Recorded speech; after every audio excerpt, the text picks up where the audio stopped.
பதவி இருக்கும்போது தீய சக்தியெல்லாம் தூய சக்தியாக மாறிடுச்சு. வந்துட்டோம்ல, தீய சக்தியின் வாக்கை வாங்கி எங்கள் ஊரில் கீரை ஆகும், கீரை சாறு ஆகாதும்பாங்க.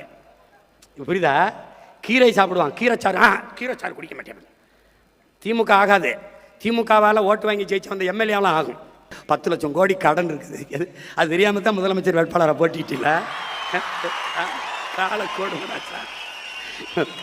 நல்ல வேலை என்னைய தோக்கடிச்சு உள்ளே வரவிடாமல் விட்டான். நான் உள்ளே போய் இருந்தேன், நல்வாய்ப்பா தப்பிச்சு போயிட்டு எல்லாரும். ஒரு 5-6 பேரோட உள்ள வந்திருந்தேன், மொத்த பேரும் வெளியில் தான் இருக்கணும். ஏதோ என் மக்கள் என் மேலே பாம்பத்து விட்டாங்களா இல்லை உங்கள் மேலே பாம்பத்து போட்டாங்களா ஒன்றும் தெரியல.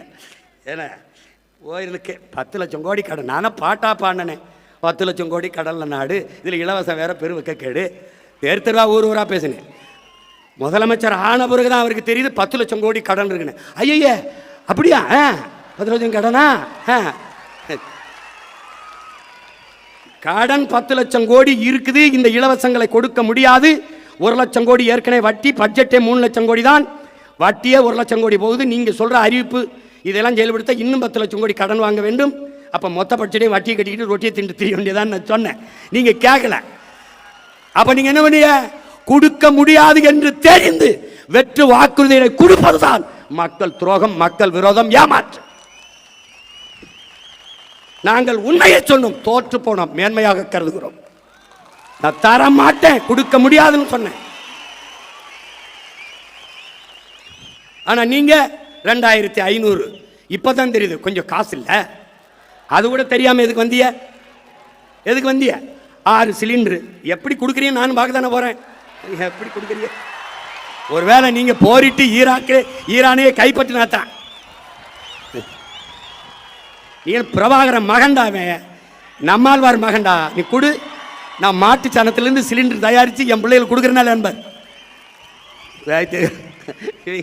கொஞ்ச நாளுக்கு அரிசி இல்லைன்னு வருவான். எந்த போராட்டத்துக்கு என்னை கூப்பிடாது, வரமாட்டேன். போ, உனக்கு தான் ஒரு கஷ்டம் வராத. நீ தான் கடவுளின் ஆட்சியை நிறுவிட்டிய. அப்புறம் நாங்கள் தேவைப்பட மாட்டோம்ல. ஏதாவது ஒரு பிரச்சனைன்னு வீட்டுக்கு வந்துட்டு எனக்கு மனு கொடுக்க வா. அன்னைக்கு பாப்பா இந்த சிரிச்சுக்கிட்டு கசியமா இல்லை. அன்னைக்கு சேட்டை உனக்கு என்ன சொல்கிறேன் ஏது சொல்கிறோம்னு கேட்குறது இல்லை. படித்த இளைஞர்களுக்கு 4000, இடைநிறுத்தத்துக்கு 15000, கல்வி கடன் 20 லட்சம். எங்கிருந்து ராஜா? எங்கிருந்து? பாருங்க, எப்படி பாருங்க. அவர் என்ன பண்ணுவார் பாவம், கடன் ஆகி போச்சு.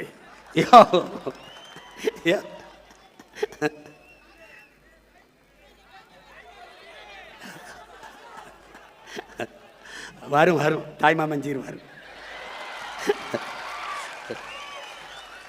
நீ பொண்ணு பார்த்துட்டு காத்திரு, தாலிக்கு தங்க வரும். தாய்மாமன் சீர் வரும். இது ஒரு கேவலம்டா, இது ஒரு கேவலம்.